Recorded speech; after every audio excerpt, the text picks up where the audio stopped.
আজ রাতে আমার ছেলে নাইম আমাকে বিয়ের প্রস্তাব দিয়েছে। হ্যাঁ, আপনারা ঠিকই শুনছেন। আমার নিজের ছেলে আমাকে বিয়ে করতে চায়। আমি এখনও স্তব্ধ হয়ে বসে আছি, ভাবছি কিভাবে এমন হল। সবকিছু শুরু হয়েছিল গত মাসে। নাইমের বাবা আমাদের ছেলে চলে গেছে অন্য এক নারীর সাথে। তারপর থেকে আমরা দুজন একা আছি এই বাড়িতে। আমার বয়স ৪০, নাইমের ২৩। সারা জীবন আমি নাইমকে মানুষ করেছি, ওর যত্ন নিয়েছি, ওর সব ইচ্ছা পূরণ করেছি। আজ রাতে নায়েম আমার ঘরে এলো, হাতে একটা লাল গোলাপ নিয়ে। মা, তোমার জন্য। কি? ও ফুলটা আমার দিকে এগিয়ে দিল। আমি ফুলটা নিয়ে হাসলাম। এটা কিসের জন্য রে নাইম? নাইম আমার বিছানায় বসল। মা, আজ তোমাকে একটা কথা বলতে চাই। আমি ওর পাশে বসলাম। কি কথা নাইম? আমার চোখের দিকে তাকালো। মা, আমি তোমাকে বিয়ে করতে চাই। আমি হেসে উঠলাম। কি যে তুই বলিস, মা ছেলে কি কখনো বিয়ে করে? কিন্তু নাইমের মুখ দেখে আমি বুঝলাম ও ঠাট্টা করছে না। আমি হাসা বন্ধ করলাম। নাইম, এসব কি বলছিস তুই? নাইম আমার হাত ধরে নিল। মা, আমি জানি এটা অস্বাভাবিক, কিন্তু আমি তোমাকে ভালোবাসি। শুধু মা হিসেবে নয়, একজন নারী হিসেবে। বাবা চলে যাওয়ার পর তুমি একা, আমিও একা। আমরা দুজন ছাড়া আর কে আছে আমাদের? আমি তোমাকে সুখী করতে চাই মা। আমি তোমাকে আমার স্ত্রী করতে চাই। আমি হাত ছাড়িয়ে নিলাম। নাইম, তুই কি বলছিস? আমি তোর মা। এটা কত বড় পাপ! নাইম আমার কাছে এগিয়ে এলো। মা, আমি জানি এটা অস্বাভাবিক, কিন্তু আমি তোমাকে ভালোবাসি। আর আমি জানি তুমিও আমাকে ভালোবাসো। আমি দেখেছি তোমার চোখে। তুমি আমাকে যেভাবে দেখো, সেটা একজন মায়ের দৃষ্টি নয়। গিয়ে আমি পিছিয়ে গেলাম। নাইমের কথাগুলো আমার কানে বাজতে লাগল। আমি কি করব বুঝতে পারছিলাম না। এমন কথা কিভাবে আমার ছেলে বলতে পারে, আমি ভাবতেই পারছিলাম না। মা, তুমি আমাকে বিয়ে করবে, তাই না? নাইম আবার বলল। আমি চোখ বন্ধ করলাম। মাথার ভিতর সব গুলিয়ে যাচ্ছিল। এমন সময় আমার চোখে পড়ল নাইমের হাতে একটা ছোট্ট ক্যামেরা। আমি অবাক হয়ে দেখলাম ও আমাদের কথোপকথন রেকর্ড করছে। ওর মুখে একটা অদ্ভুত হাসি। নাইম, এটা কি করছিস? আমি জিজ্ঞেস করলাম। নাইম হাসল। মা, আসলে আমি তোমাকে পরীক্ষা করছিলাম। কে? আমি বুঝতে পারলাম না। পরীক্ষা? কি পরীক্ষা? নাইম ক্যামেরাটা বন্ধ করে পকেটে রাখল। মা, আমি আসলে একটা গবেষণা করছি আমাদের ইউনিভার্সিটির সাইকোলজি প্রজেক্টের জন্য। আমরা মানুষের প্রতিক্রিয়া নিয়ে গবেষণা করছি। আমি দেখতে চাইছিলাম কোন অস্বাভাবিক পরিস্থিতিতে মানুষ কিভাবে প্রতিক্রিয়া জানায়। গো, আমি একবার নিঃশ্বাস ফেললাম। তাহলে তুই আমাকে বিয়ে করতে চাস? নাইম হেসে উঠল। না মা, অবশ্যই না। আমি কি পাগল? আমি তোমাকে প্রতিক্রিয়া দেখার জন্যই এমন কথা বলেছিলাম গো। আমি একটু স্বস্তি পেলাম, কিন্তু সেই সাথে রাগও হল। নাইম, এটা ভালো হয়নি। তুই আমাকে এতটা ভয় দেখা। আমি তো ভেবেছিলাম তুই সত্যিই পাগল হয়ে গেছিস। নাইম আমার পাশে এসে বসল। সরি মা, আমি জানি এটা ভালো হয়নি, কিন্তু আমার গবেষণার জন্য এটা করা দরকার ছিল গো। আমি একটু নরম হলাম। ঠিক আছে, তবে এরকম পরীক্ষা আর করবি না। কি হতো যদি আমি হার্ট অ্যাটাক করে মরে যেতাম? নাইম হাসল।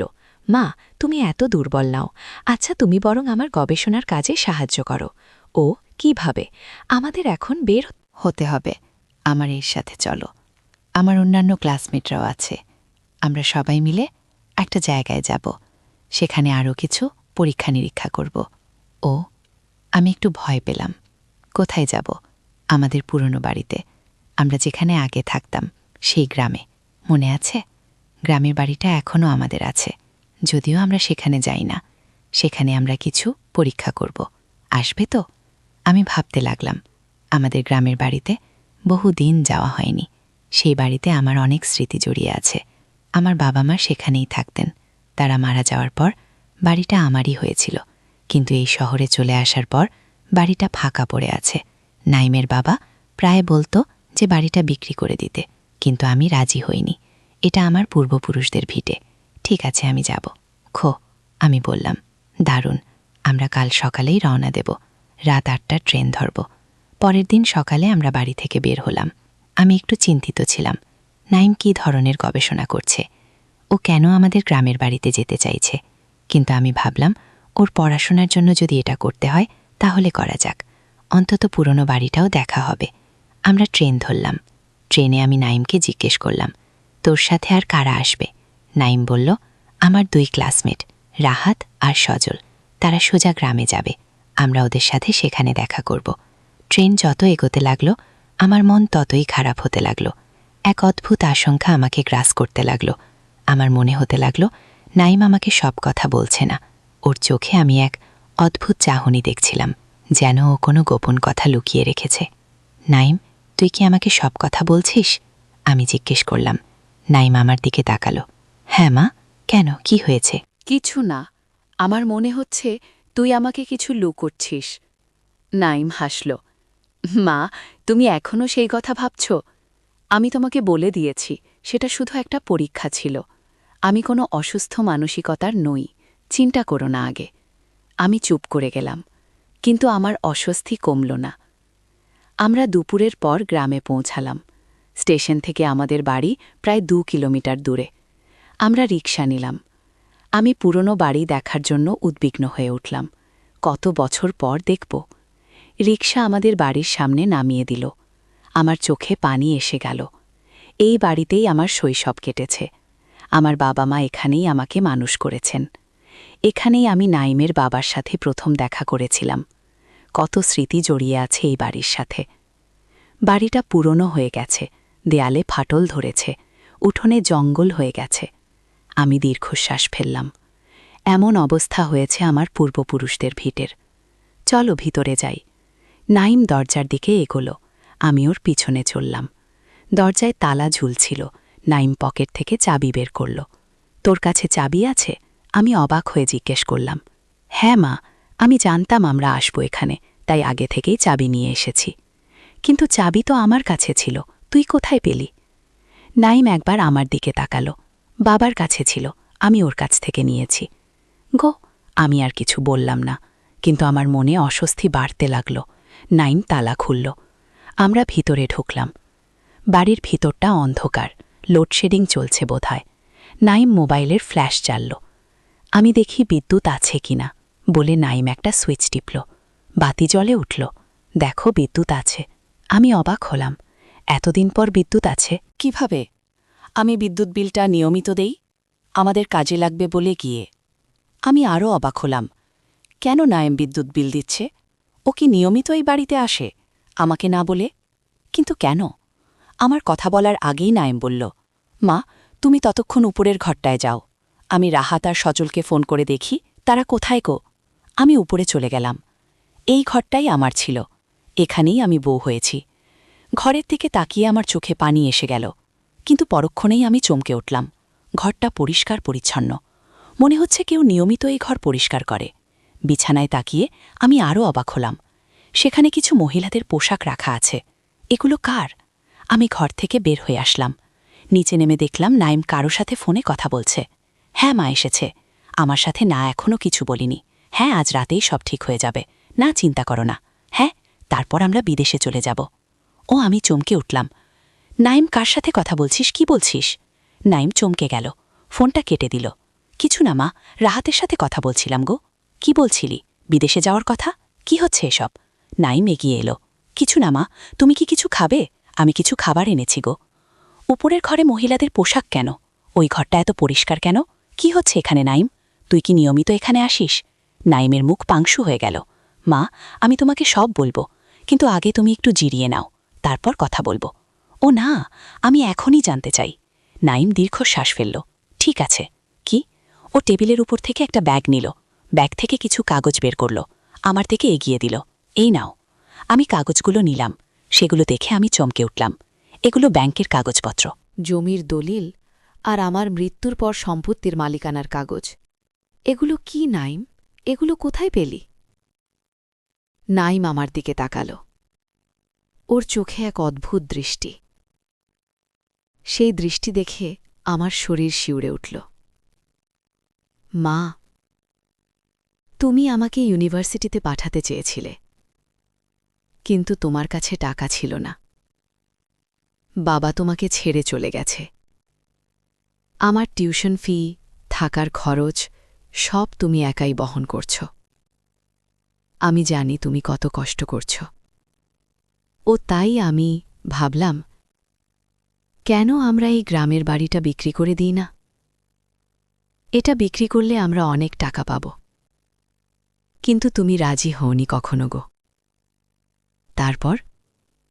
তারপর আমি চিন্তা করলাম, যদি তুমি না থাকো তাহলে এই বাড়ি আমারই হবে, আমি যা খুশি করতে পারব গো।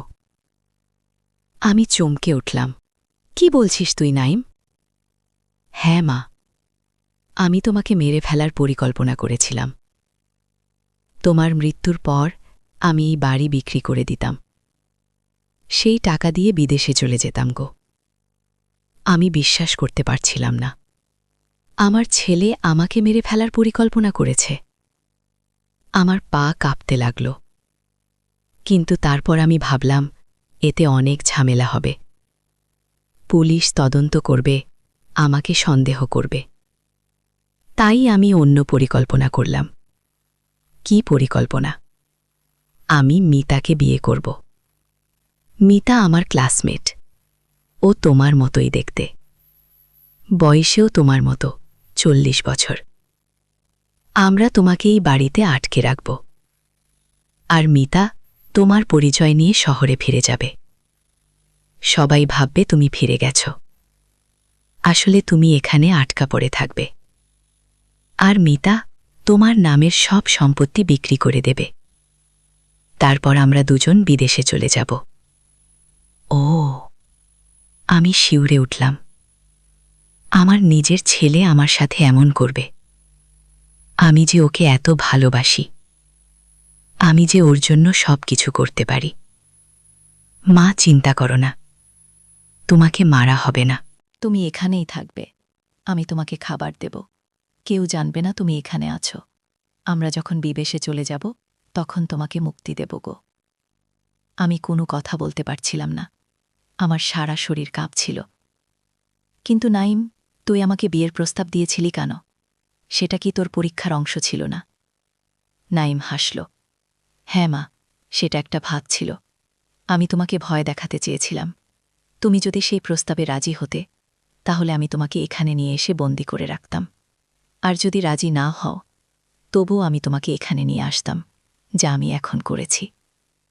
আমি বিস্ফোরিত চোখে নাইমের দিকে তাকিয়ে রইলাম। কিন্তু নাইম, আমি তোর মা, আমি তোকে জন্ম দিয়েছি, আমি তোকে মানুষ করেছি। তুই কিভাবে আমার সাথে এমন করতে পারিস? নাইম নিষ্ঠুরভাবে হাসল। টাকার জন্য মা, টাকার জন্য। আমি মিতাকে ভালোবাসি, ও আমাকে সুখী করবে, কিন্তু আমাদের টাকার দরকার। ও, এমন সময় বাইরে গাড়ির শব্দ হল। আমি চমকে উঠলাম। ওটা কি? আমি জিজ্ঞেস করলাম। মিতা এসে গেছে কিনা উত্তর দিল। আমার মাথা ঘুরতে লাগল। আমি কি করব? আমি কিভাবে বাঁচব? আমি ভাবতে লাগলাম, নাইমের হাতে কোনো অস্ত্র নেই, কিন্তু ও আমার চেয়ে অনেক শক্তিশালী। আমি ওর সাথে লড়াই করতে পারব না। দরজা খুলে গেল। একজন মহিলা ঢুকল। আমি অবাক হয়ে দেখলাম সে আমার মতোই দেখতে। একই রকম চুল, একই রকম শরীরের গঠন। দূর থেকে দেখলে মনে হবে ওই আমি। মিতা নাই মিলিয়ে গেল। আমি মনে মনে চিন্তা করতে লাগলাম, কিভাবে এ পরিস্থিতি থেকে বের হব। আমার চোখে পড়ল দরজার কাছে আর একজন লোক দাঁড়িয়ে আছে। সে দেখতে নাইমের মতোই, কিন্তু সে নাইম নয়। তাহলে কে? মিতা আমার দিকে তাকাল। এই যে আপা, অনেকদিন পর দেখা হলো। আমি বুঝতে পারলাম না। আপা আপা, মিতা আমাকে আপা বলছে কেন? ঘরে ঢোকা লোকটি এগিয়ে এলো। মা, আপনি ঠিক আছেন তো? আমি আরও বিভ্রান্ত হলাম। এই লোকটি আমাকে মা বলছে কেন? ওকে। লোকটি নাইমের দিকে তাকালো। ভাইজান, আপনি মাকে কি বলেছেন? নাইম মিতার দিকে তাকিয়ে হাসল। আমি ওকে সব বলে দিয়েছি, ও এখন সব জানে। লোকটি এবার আমার দিকে ফিরল। মা, আমি রাহাত, নাইম ভাইয়ার ছোট ভাই। ও, আরও বিভ্রান্ত হলাম। রাহাত নাইমের ভাই? কিন্তু নাইমের তো কোনো ভাই নেই। এবার মিতা এগিয়ে এলো। আপা, আপনি ঠিক আছেন তো? আমি মিতা, আপনার ছোট বোন। ও, আমি কিছুই বুঝতে পারছিলাম না। আমার কোনো বোন নেই, আমি একমাত্র সন্তান। আমার বাবা মার আর কোনো সন্তান ছিল না। তাহলে এই মেয়েটি আমাকে বোন বলছে কেন? এসব কি হচ্ছে? তোমরা কারা? কি চাও তোমরা? মিতা আমার হাত ধরল। আপা, আপনি কিছুই মনে করতে পারছেন না? আপনি আমাদের চিনতে পারছেন না? আমি হাত ছাড়িয়ে নিলাম। তোমরা কে? নাইম, এই লোকগুলো কারা? নাইম এবার অন্য একজনের দিকে তাকালো, যিনি এতক্ষণ দরজার বাইরে দাঁড়িয়েছিলেন। ডাক্তার সাহেব, আপনি ভিতরে আসুন। গো। একজন মধ্যবয়সী ভদ্রলোক ঘরে ঢুকলেন, তার হাতে একটা ব্যাগ। এই যে নাজনুন। কেমন আছেন ডাক্তার? আমার নাম জানেন কিভাবে? নাজনুন, আপনি আবার ওষুধ খাওয়া বন্ধ করে দিয়েছেন, তাই না? মিতা জিজ্ঞেস করল। আমি কিছুই বুঝতে পারছিলাম না। ওষুধ? কি ওষুধ? আমি তো কোনো ওষুধ খাই না। ডাক্তার নাইমের দিকে তাকালেন। কতদিন হয়েছে? 2 সপ্তাহ। নাইম উত্তর দিল। আমি মাকে ওষুধ দিয়েছিলাম, কিন্তু মা খাননি। আমি বুঝতে পারিনি। তারপর গতকাল রাতে মা আমাকে বললেন আমি নাকি তাকে বিয়ে করতে চাই। তখন আমি বুঝলাম মা আবার অসুস্থ হয়ে পড়েছেন গো। আমি চিৎকার করে উঠলাম, এসব কি বলছিস তুই? আমি অসুস্থ নই। তুই আমাকে বিয়ের প্রস্তাব দিয়েছিলি। তুই বলেছিলি তুই আমাকে আটকে রাখবি এই বাড়িতে।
ব্যাগ থেকে কিছু ছবি বের করলেন।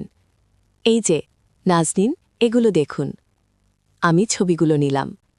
একটি ছবিতে আমি নায়েম, রাহাত আর মিতা একসাথে আছি।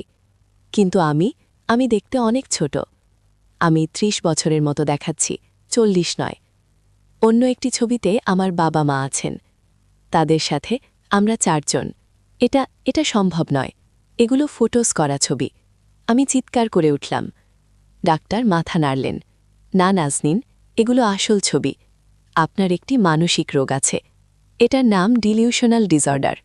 আপনি কখনো কখনো বাস্তবতা হারিয়ে ফেলেন। আপনি নিজেকে আপনার মা বলে মনে করেন। আপনি মনে করেন আপনি ওদের মা, কিন্তু আসলে আপনি ওদের বড় বোন। আমি ডাক্তারের দিকে তাকালাম। কি প্রমাণ আছে আপনার কাছে? ডাক্তার আরও কিছু কাগজ বের করলেন। এই যে আপনার জন্ম সার্টিফিকেট। এটাতে আপনার জন্ম তারিখ লেখা আছে। আপনার বয়স ৩০, ৪০ নয় গু। আমি সার্টিফিকেটটি দেখলাম। সেখানে আমার নাম আছে, আমার জন্ম তারিখ আছে। সেটা অনুযায়ী আমার বয়স সত্যি ৩০। আমি আরেকটু দম নিলাম। কিন্তু আমি মনে করি আমি নাইমের মা। আমি ওকে জন্ম দিয়েছি। ডাক্তার মাথা নাড়লেন। না নাজবিন, আপনি নাইমের বড় বোন। আপনার বয়স ৩০, নাইমের বয়স ১৮। আপনি ১২ বছরের সময় নাইমের জন্ম দিতে পারেন না, তাই না? আমি চুপ করে গেলাম। আমার ১২ বছর বয়সের সন্তান হওয়া অসম্ভব। আপনার মা বাবা একটি দুর্ঘটনায় মারা গেছেন ১০ বছর আগে। তখন আপনার বয়স ছিল ২০। আপনি আপনার ভাই বোনদের দেখাশোনা করার দায়িত্ব নিয়েছিলেন। সেই থেকে আপনি ওদের মায়ের মতো দেখাশোনা করছেন। আর মাঝে মাঝে আপনি মনে করেন আপনি ওদের। নাইম এগিয়ে এলো। আপা, আমরা তোমাকে নিয়ে চিন্তিত। তুমি আবার ওষুধ খাওয়া বন্ধ করে দিয়েছ। আমরা জানতাম এরকম কিছু হবে, তাই আমরা তোমাকে এখানে নিয়ে এসেছি। এখানে আমরা সবাই মিলে থাকব কিছুদিন। তারপর তোমার ডাক্তারের ক্লিনিকে যাব।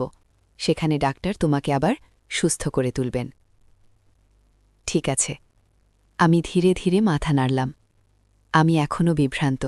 আমি কি সত্যিই নাইমের বড় বোন? আমি কি সত্যিই মানসিক রোগী? আমি ডাক্তারের দিকে তাকালাম। আপনি আমাকে সুস্থ করতে পারবেন? ডাক্তার হাসলেন। অবশ্যই নাজনীন, আপনি আবার সুস্থ হয়ে উঠবেন। আপনি আবার আপনার আসল পরিচয় ফিরে পাবেন। আপনি আবার মনে করবেন আপনি নাইম, রাহাত আর মিতার বড় বোন। আপনি আবার সব কিছু মনে করতে পারবেন। আমি চোখ বন্ধ করলাম। আমার মাথা এখনও ঘুরছে। আমি কোন সত্যটা বিশ্বাস করব? আমি কি সত্যি নাইমের মা, নাকি আমি ওর বড় বোন? মিতা এসে আমাকে জড়িয়ে ধরল। আপা, আমরা তোমাকে ভালোবাসি। আমরা তোমাকে সুস্থ করে তুলব। তুমি আবার আমাদের সেই আপা হয়ে উঠবে, যে আমাদের দেখাশোনা করে, যে আমাদের সাহস দেয়, যে আমাদের প্রতিপালন করে। কি? আমি মিতাকে জড়িয়ে ধরলাম। আস্তে আস্তে আমার চোখে পানি এলো।